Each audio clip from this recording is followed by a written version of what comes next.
नमस्कार, मैं रुचि देव। चलिए सुनते हैं आज की ये कहानी।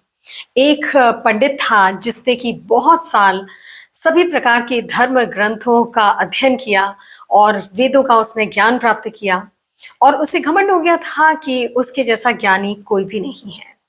जब वो अपने गांव वापस आया तो एक किसान ने उससे पूछा कि भाई लोग दुखी क्यों हैं? भाई किसी के पास पैसा नहीं है, धन नहीं है, वो दुखी है, एक बार को समझ में आता है।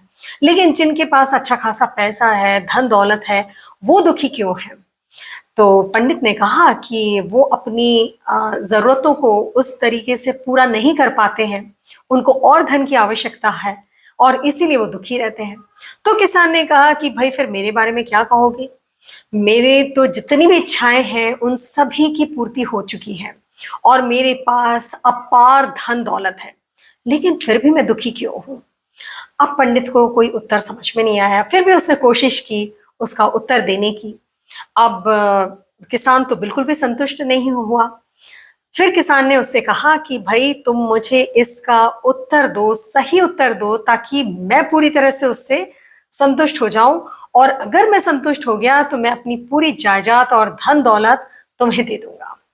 अब ये सुन करके पंडित सोचने लगा कि कैसे इसका उत्तर खोजा जाए। उसने बहुत कोशिश की उसका उत्तर देने की, यहाँ वहां सबसे उसने पूछा, लेकिन किसान को तो संतुष्टि हो ही नहीं रही थी। फिर एक दिन ये ऐसे रास्ते में जा रहा था, तभी एक भिखारिन ने पंडित को देखा, जो कि पंडित को पहचानती थी। उसने कहा, अरे पंडित जी, क्या बात है, आप बड़े परेशान लग रहे हैं, बहुत दुखी दिखाई दे रहे हैं। तो पंडित ने अपना पूरा हाल सुनाया, पूरा किस्सा सुनाया। तो उस भिखारी ने कहा कि मैं आपकी मदद कर सकती हूँ, लेकिन उसके लिए आपको मेरे साथ रहना होगा। अब उसकी अवस्था देख करके पंडित को तो घिन आ रही थी, लेकिन फिर उसे ध्यान में आया कि भाई अगर मुझे सही उत्तर मिल गया तो किसान की पूरी जायदाद मेरे नाम हो जाएगी। तो उसने कहा कि ठीक है, चलो मैं तुम्हारे साथ ही रहता हूँ। जब 2 दिन वो उसके साथ रहा तो उस भिखारी ने कहा कि पंडित जी, अब आज से आपको मेरे हाथ का बना ही खाना खाना होगा। अब क्या करता? उसने ये बात भी मान ली, उसके हाथ का बना खाना खाने लगा। अब 2 दिन बाद फिर उस भिखारी ने कहा कि आज से आपको मेरे साथ सड़क पर भीख मांगनी होगी। अब ये तो उसने कभी कल्पना की ही नहीं थी, लेकिन फिर भी उसने सोचा कि चलो ठीक है, कोई बात नहीं, मैं भीख भी मांग लेता हूँ। फिर दूसरे दिन उस भिखारी ने कहा कि आज से अब आपको इसका उत्तर मिल जाएगा, लेकिन आज से आपको मेरा जूठा बचा हुआ खाना खाना होगा। अब ये सुन करके तो बिल्कुल पंडित आग बबूला हो गया और कहने लगा कि तुम्हारी हिम्मत कैसी हुई मुझसे ये बात कहने की? तुमने ऐसा सोचा कैसे कि मैं तुम्हारा जूठा खाना खाऊंगा? वो भिखारिन हंसने लगी कि बोली, बस पंडित जी, आज आपको आपका उत्तर मिल गया। आपने तो कभी कल्पना भी नहीं की होगी कि मेरे जैसी किसी महिला के हाथ का खाना तो बहुत दूर की बात है, उसके हाथ का चिला हुआ पानी भी आपने पीने का नहीं सोचा होगा।